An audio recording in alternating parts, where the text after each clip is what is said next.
നമസ്കാരം. ഇന്ന് നമ്മൾ പരിചയപ്പെടുന്ന ശ്രീരാമപിള്ള സാറിനെയാണ്. 80കളിൽ എത്തിയിരിക്കുന്ന അദ്ദേഹം ഒരു കാർഷിക ജൈവ സമ്പത്ത് അല്ലെങ്കിൽ ലൈവ് സ്റ്റോക്ക് കേരളത്തിൽ പ്രചരിപ്പിക്കുന്നതിൽ വളരെയധികം പങ്കുവഹിച്ച ആളാണ്. ഇന്ത്യയുടെ പല ഭാഗത്തുള്ള പല ഇനങ്ങളെ കൊണ്ടുവരികയും ക്രോസ് ബ്രീഡ് നടത്തുകയും അവയെ ഇവിടെല്ലാം പ്രചരിപ്പിക്കുകയും അങ്ങനെ കുറേ കാര്യങ്ങൾ അദ്ദേഹം ചെയ്തു. പക്ഷേ അദ്ദേഹത്തിൻ്റെ വാക്കുകളിൽ ഒടുവിലൊരു നിരാശയാണ്. കാരണം കേരളത്തിലെ ഒരു സാമൂഹ്യ സാമ്പത്തിക സാഹചര്യങ്ങളിൽ ഇത്തരം കൃഷികൾ ലാഭകരമായിട്ട് നടത്താൻ പറ്റുന്ന ഒരു അന്തരീക്ഷമില്ല. ഇവിടുത്തെ ഉയർന്ന കൂലി നിലവാരവും മറ്റ് ഘടകങ്ങളും ഒക്കെ കാരണം ഇത് പലതും ലോങ് ടേമിൽ വിജയിക്കില്ല എന്നുള്ള ഒരു അഭിപ്രായക്കാരനാണ് അദ്ദേഹം. അതിലൊരു ചെറിയ നിരാശയും അദ്ദേഹത്തിനുണ്ട്. പക്ഷെ നമുക്ക് അതിൽ നിന്ന് തന്നെ വളരെ പോസിറ്റീവായിട്ടുള്ള ഒരു കൺക്ലൂഷൻ നമുക്ക് ഉണ്ടാക്കാം.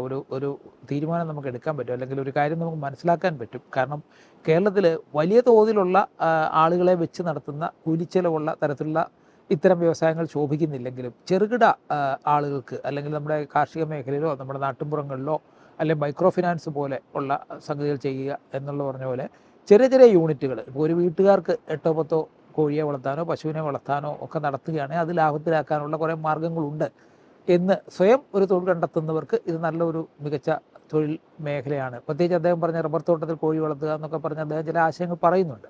എന്തായാലും നമുക്കത് അദ്ദേഹത്തിൻ്റെ വാക്കുകളിൽ തന്നെ ഒന്ന് കേട്ടു നോക്കാം. സാറ്, നമ്മുടെ കാർഷിക മേഖലയിൽ പ്രത്യേകിച്ച് ഈ ലൈവ് സ്റ്റോക്കിൻ്റെ കാര്യത്തിൽ സാറ് കുറേ അധികം മാറ്റങ്ങൾ വരുത്തിയ ഒരാളാണല്ലോ. അപ്പം അത് കുറച്ചൊന്ന് ഓർത്തെടുത്ത് പറയാൻ പറ്റുമോ? ലൈഫ് സ്റ്റോക്കിൽ വന്നത് വെച്ചാൽ നമ്മുടെ മിൽക്കിനെ മാത്രം നമ്മൾ നോക്കിയുള്ളൂ. അതല്ലാതെ ആ ബ്രീഡിൻ്റെ ഇവിടുത്തെ എക്സിസ്റ്റൻസ് അല്ലെങ്കിൽ എങ്ങനെ നിലനിൽക്കും എന്നുള്ളത് നമ്മൾ നോക്കിയില്ല. അതുകൊണ്ടാണ് വിദേശ ബ്രീഡുകളെ കൊണ്ടുവന്ന് നമ്മൾ ഇൻസിമിനേഷനും ഒക്കെ നടത്തി പാൽ ഉൽപ്പാദനം വർദ്ധിപ്പിച്ചു. നന്നായിട്ട് 20 ലിറ്റർ 25 ലിറ്റർ 30 ലിറ്റർ വരെ വന്നിട്ടുണ്ട്. അപ്പോൾ അങ്ങനെ വന്നിട്ട് പോലും നമുക്ക് ഇവിടുത്തെ കാലാവസ്ഥയ്ക്കനുസരിച്ച് ഈ പശുക്കളെ നിർത്താൻ കഴിഞ്ഞില്ല നമുക്ക്. അതാണ് ഒരു കാര്യം. അതാണ് ജേഴ്സി പിന്നെയും അല്പസ്വല്പമൊക്കെ എങ്കിലും നിലനിൽക്കും. അത് ഹോൾസ്റ്റൈൻ ഫ്രീഷന് 2.5-3% കൂടുതൽ കൊഴുപ്പ് വന്നില്ല. അതേസമയം രാജസ്ഥാനിൽ താർപാർക്കർ എന്ന് പറയുന്ന ബ്രീഡിൻ്റെ ഫാറ്റ് പെർസെൻറ്റേജ് എന്ന് പറഞ്ഞാൽ 5%.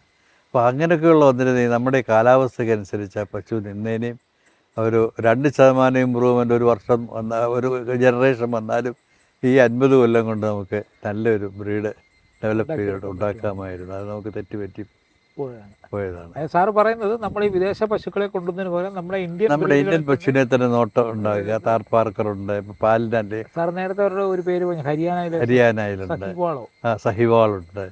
ഇതെല്ലാം ഇങ്ങനെ കുറേയേറെ ബ്രീഡുകളുണ്ട്. അപ്പോൾ അത് ഇന്ത്യയിൽ ഒരുപാട് 10-30ഓളം ബ്രീഡുകളുണ്ട്. അത് നല്ലതിനെ സെലക്ട് ചെയ്ത് ഓരോ സംസ്ഥാനത്തിന് വേണ്ടി അതൊക്കെ എടുത്തിരുന്നെങ്കിൽ നമുക്ക് ഈ ബുദ്ധിമുട്ടുണ്ടാകുകയില്ലായിരുന്നു. സാർ, അതുപോലെ തന്നെ ഈ കോഴികളെ, പലതരം കോഴികളെ കേരളത്തിലേക്ക് കൊണ്ടുവരുന്നതിൽ കുറേ കോഴികൾ ഇവിടെ ഏതാണ്ട് ഒരു 10-30 ബ്രീഡിൽ കൂടുതലുണ്ട് ഇന്ത്യയിൽ. അതിൽ നമ്മൾ ഞങ്ങളിവിടെ ട്രയൽ നോക്കിയത് ഒന്ന് കരിങ്കോഴി.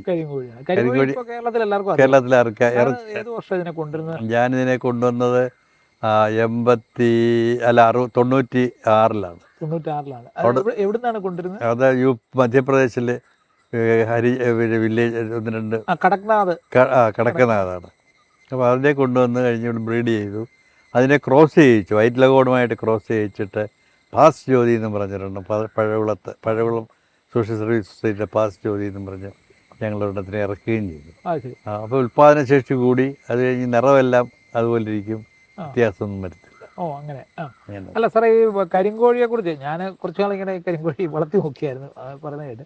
അപ്പോൾ അന്നേരം ഉണ്ടായിരുന്ന ഒരു പ്രശ്നം, 90 മുട്ട ഇത് ഒരു വർഷം ഇടുള്ളൂ എന്ന് ഒരു ഇതുണ്ട്. 120 മുട്ട വരെ ഞങ്ങൾക്ക് കിട്ടിയിട്ടുണ്ടല്ലേ ഈ കരിങ്കോഴിക്ക്.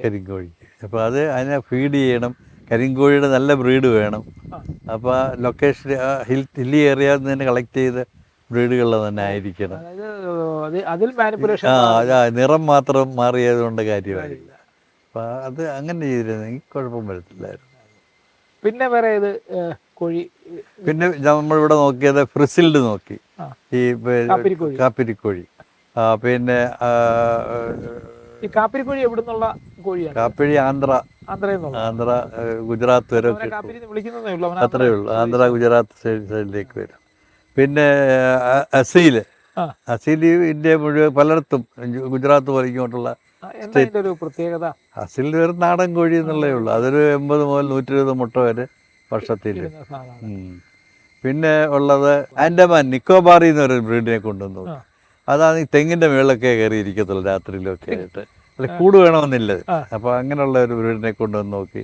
അത് കുറച്ചൊക്കെ മുട്ടയിടും, കുഴപ്പമൊന്നുമില്ല.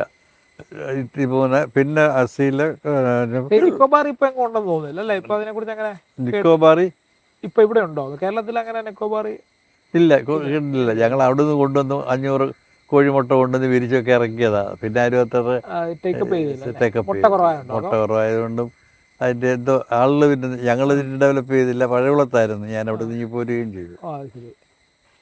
പിന്നെ മറ്റേ നെക്ക് നന്നായിട്ട് നല്ല വെയിറ്റ് വരും. മെയിൽ ബേർഡിന് ഏതാണ്ടൊരു 2 to 3 കിലോ വെയിറ്റ് വരുന്നു. അപ്പോൾ അതുകൊണ്ട് ഇറച്ചിക്കും ഉപയോഗിക്കാം, മുട്ടയ്ക്കും ഉപയോഗിക്കാം. അത് എത്ര മുട്ട നമുക്ക് കിട്ടുന്ന ഒരു? അത് 120-130 മുട്ടയ്ക്ക് 150 മുട്ട മാക്സിമം. ആ തീറ്റയുടെ അനുസരിച്ചിരിക്കും. എല്ലാം അഴിച്ചു വിട്ടാൽ നമ്മൾ വളർത്തുന്നത്.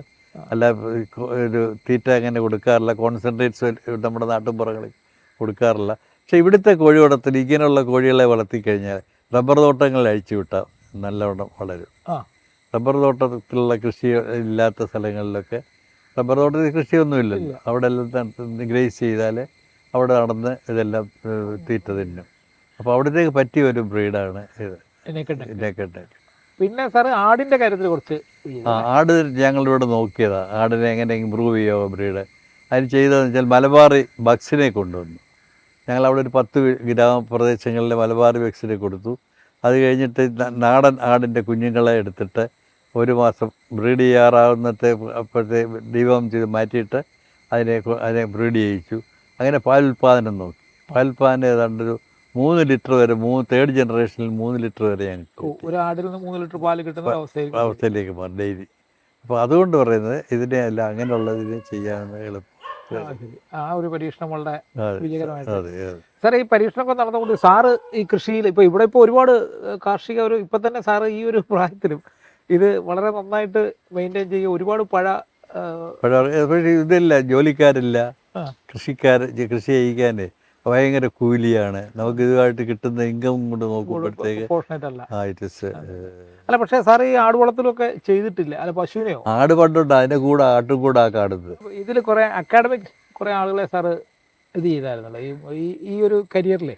സാർ ഇപ്പോൾ MS സ്വാമിനാഥൻ അടക്കമുള്ള ആളുകളായിട്ട് അതില് കുറച്ച് എന്തെങ്കിലും ഓർക്കുന്ന കുറച്ച്? അത് കുര്യൻ സാറായിരുന്നു എൻ്റെ ഒരു അഡ്വൈസറായിട്ട്. അദ്ദേഹമാണല്ലോ പിന്നെ ഇവിടെ പിന്നെ ഗുജറാത്തിലെ ആനന്ദില് അദ്ദേഹത്തെ എങ്ങനെ പരിചയപ്പെട്ടെ? അദ്ദേഹത്തിന് ഈ കർഷകശ്രീ അവാർഡിന് ഞാൻ 4 തവണ പോയിട്ടുണ്ട്. 2000 ആണ്ട് വരെ പോയിട്ടുണ്ട്. ഇത് മനോരമയുടെ 96, 98, 2000, 2002 വരെ പോയിട്ടുണ്ട്. അപ്പം അന്ന് പോകുമ്പോഴേ അതിൻ്റെ ഫൈനൽ റിസൾട്ട് സെലക്ട് ചെയ്യുന്നത് കുര്യൻ സാറും പിന്നെ ഈ നമ്മുടെ സ്വാമി സാർ MS സ്വാമി സാറും യൂണിവേഴ്സിറ്റി വൈസ് ചാൻസലറെല്ലാം ചേർന്നുണ്ട്, കാർഷിക യൂണിവേഴ്സിറ്റി. അപ്പോൾ അങ്ങനെ അവിടെ പോയിട്ട് അവർ 3 ദിവസം ഞങ്ങൾ ഒന്നിച്ചുണ്ട്, 1-2 ദിവസം ഉണ്ടായിരുന്നു. അപ്പോൾ അദ്ദേഹമാണ് പ്രാക്ടിക്കലായിട്ട് നല്ല അവിടെയൊക്കെ പാലൊക്കെ നല്ല പറ്റിയ ഒരു മനുഷ്യനായിട്ട് കണ്ട കുര്യൻ സാറ്. അദ്ദേഹം ഇവിടുത്തെ കോട്ടയത്തുകാരനുമാണ്. അപ്പോൾ അദ്ദേഹത്തിന് ഇവിടുത്തെ കാര്യങ്ങളൊക്കെ നന്നായിട്ട് അറിയാം. പലരും ഇതൊരു തിയറിയിൽ ഒതുങ്ങിക്കും. സാർ ഇത് പ്രാക്ടിക്കലായിട്ട് കുറെ ചെയ്യുന്നത് കൈനഷ്ടമാണ്. എനിക്ക് മാസം തോറും 10,000-60,000 രൂപ കിട്ടുന്നത്. അത് മുഴുവൻ ഇവിടെ ചിലവാകും. മിച്ചമൊന്നുമല്ല, സത്യം പറയാം. ഇനിയിപ്പോൾ അത് നിർത്താൻ പോയാനത് അതേ വെക്കത്തുള്ളൂ. ഇവിടെ കളച്ച് മണ്ണെടുത്തൊക്കെ കഴിഞ്ഞാൽ നമുക്ക് ജീവിക്കണം. ഞാൻ വെറ്റിനറി ആശുപത്രി വളരെ കുറച്ച് കളയിരുന്നിരുന്നു ചികിത്സയ്ക്ക്. സാർ ഒരു വെറ്റിനറി ഡോക്ടർ ആയിരുന്നെങ്കിലും കൂടുതലും ഇങ്ങനെയുള്ള കാര്യങ്ങളുണ്ടായിരുന്നു. ശരിക്കും പറഞ്ഞു കഴിഞ്ഞാൽ സാർ അതിന്റെ ഒരു എക്കണോമിക് ആസ്പെക്ടിലായിരുന്നു ഫോക്കസ്. 10 കൊല്ലം ഇരുന്നത് സ്മാൾ ഫാർമേഴ്സ് ഡെവലപ്മെന്റ് ഏജൻസിയിലാണ്. 1970 മുതൽ 80 വരെ കൊല്ലത്തുണ്ടായിരുന്നത്. അവിടെ 10 കൊല്ലം ഇരുന്നു. ഇവിടുത്തെ മുഴുവൻ സൊസൈറ്റികളിലും പോയി. ഇവിടെയൊക്കെ ഒരുപാട് യൂണിറ്റുകൾ, പശുക്കളുടെ യൂണിറ്റ് 2000 പശുവിനെ വാങ്ങിച്ചു ഈ ഏരിയയിലല്ല. അത് കഴിഞ്ഞിട്ട് ഇവിടെ ഒരു ഫാം തുടങ്ങി. ആ ഫാം ഇപ്പോൾ ഗവൺമെൻറ്റിലായതുകൊണ്ട് കുഴപ്പമില്ല. 10 ഏക്കർ സ്ഥലവും വാങ്ങിച്ച് പുല്ല് കൃഷി ചെയ്യാനോ. ഇപ്പോൾ അവിടെ റബ്ബറാണ് ഇട്ട് അവർ കാശുണ്ടാക്കുന്നത്. പശുവൊന്നും ഇല്ലെന്ന് എനിക്ക് തോന്നുന്നു. 50 പശുവിനെ വളർത്താൻ ഷെഡുണ്ടാക്കി 84 പശു 2 ഷെഡ് ഉണ്ടാക്കി 84 പശുവിനെ വാങ്ങിച്ചു കൊടുത്തേച്ചാണ് ഞാൻ അവിടെ നിന്ന് പിരിയുന്നത്. പക്ഷേ ലാർജ് സ്കെയിൽ അങ്ങനെ പശുവിനെ ഫാം വളർത്തിയൊക്കെ കേരളത്തിലെ മിക്കവാറും പരാജയപ്പെട്ട് പോയ അത് ശരിക്കും നോക്കാമേ പരാജയപ്പെടത്തില്ല. ഇല്ല. സാർ ഇപ്പോൾ ഒരു 5 ബ്രീഡ് കോഴികളെ കുറിച്ച് പറഞ്ഞു, 2-3 ബ്രീഡ് പശുക്കളെ കുറിച്ച് പറഞ്ഞു, എരുമയെ കുറിച്ച് പറഞ്ഞു, ആടിനെ കുറിച്ച് പറഞ്ഞു. ഇനിയും നമുക്ക് ഒരുപാട് വെറൈറ്റി പലയിടത്തും പന്നിയുണ്ട്, പന്നിയെ വളർത്താം. വേസ്റ്റ് ഒരുപാട് പോകുന്നുണ്ട് ഇപ്പോൾ. കേരളത്തിൽ ഒരുപാട് ഫുഡ് വേസ്റ്റ് ഉണ്ട്. അതുകൊണ്ട് ഇപ്പോൾ എല്ലാ ടൗണിൻ്റെ അടുത്ത് തന്നെ കുറച്ച് വൃത്തിയായിട്ട് ഒക്കെ എടുക്കാമെങ്കിൽ അതിനിപ്പോൾ ഗവൺമെൻറ് ഓഫ് ഇന്ത്യ ഒരുപാട് സബ്സിഡിയും കൊടുക്കുന്നുണ്ട്. പൗൾട്രി കോർപ്പറേഷൻ്റെ കുറേ വർക്ക് ചെയ്തു. പൗൾട്രി കോർപ്പറേഷൻ ഞാൻ പറഞ്ഞില്ലേ 15,000 സ്ത്രീകൾക്ക് ഏതാണ്ട് കരുനാഗപ്പള്ളി മുതൽ പിന്നെ ഗൗരിയമ്മയുടെ കാലത്താണ് 15 പോലെ പിന്നെ ഇവിടെ തൃശ്ശൂർ ഡിസ്ട്രിക്റ്റിലെ കോസ്റ്റൽ ഏരിയ വരെ പോയി, നാട്ടിക അവിടെ വരെ പോയിട്ട് അവിടെ എല്ലാം ഈ 50 പേരെ ഇതുള്ള ഗ്രൂപ്പിന് ക്ലാസ് എടുക്കുക. 2 ദിവസത്തെ ക്ലാസ്സാണ്. 2 കൊല്ലം കൊണ്ടാണ് ഇത്ര തീർത്തത്. അതായത് 50 സ്ത്രീകൾ ഇതുള്ള ഗ്രൂപ്പിന് ക്ലാസ് എടുത്തിട്ട് പിന്നെ നമ്മൾ അവർക്ക് വാങ്ങിച്ചു, പിന്നെ അവർക്ക് പശു കോഴിയെ വാങ്ങിച്ചു. അപ്പോൾ ഇത്രയും പേർക്ക് കൊടുത്തപ്പോൾ എത്ര 2 ലക്ഷം 3 ലക്ഷം കോഴിയെ വാങ്ങിച്ചത്. ആ കോഴിയെ വാങ്ങിച്ച കമ്പനിക്കാരൻ വന്നിരിക്കുന്നത് എനിക്ക് കാശ് തരാനും. ഞാൻ ഓടിച്ചു. ഉള്ള കാര്യം ഞാൻ പറയാം. എനിക്കൊരു സെൻറ്റ് സ്ഥലമില്ല, വീട്ടിലിൻ്റെ ഇവിടെ ഇതൊക്കെ വൈഫിൻ്റെയാ, എൻ്റെ ഒന്നുമല്ല. പഠിച്ചത് ആസാമില്. എവിടെയും പോകാൻ എനിക്ക് ആരും ബുദ്ധിമുട്ടുമില്ല. പിന്നെ PG പോസ്റ്റ് ഗ്രാജുവേഷൻ പൗൾട്രിയുടെ എടുത്തത്. അതിന് പോയത് ഇസഡ് നഗറിലാണ് പോയത്. ഇസഡ് നഗർ എന്ന് പറഞ്ഞാൽ UP. അപ്പോൾ എനിക്ക് എവിടെ പോകാനും ബുദ്ധിമുട്ടില്ല. എന്നെ സ്ഥലം മാറ്റിയാലും എനിക്ക് പേടിയൊന്നുമില്ല. സത്യം പറയാം, എവിടെ വേണമെങ്കിൽ പോവും. നമുക്ക് എവിടെ പോകാനും ബുദ്ധിമുട്ടില്ല. പക്ഷെ ഒരുത്തിന് കാല് പിടിക്കാൻ ഞാൻ തയ്യാറില്ല. അതാണ് നമുക്ക് ബുദ്ധിമുട്ട് വന്നത്. ശരി സാർ, എന്തായാലും ഇത്രയും പറഞ്ഞത് സന്തോഷം. ഓർമ്മ പ്രശ്നം സാറ് പറഞ്ഞെങ്കിലും സാറ് കൃത്യമായിട്ട് ഈ ബ്രീഡിന്റെ ഒക്കെ പേരൊക്കെ എപ്പോഴും ഓർത്തിരിക്കുക. ഇപ്പോൾ ഇല്ല, ഈയിടെ ഒന്നും ഇല്ലല്ലോ, എങ്ങും പോകുന്നുമില്ല, ചെയ്യുന്നില്ല. ഇപ്പം അതുകൊണ്ടായി ചെയ്തു.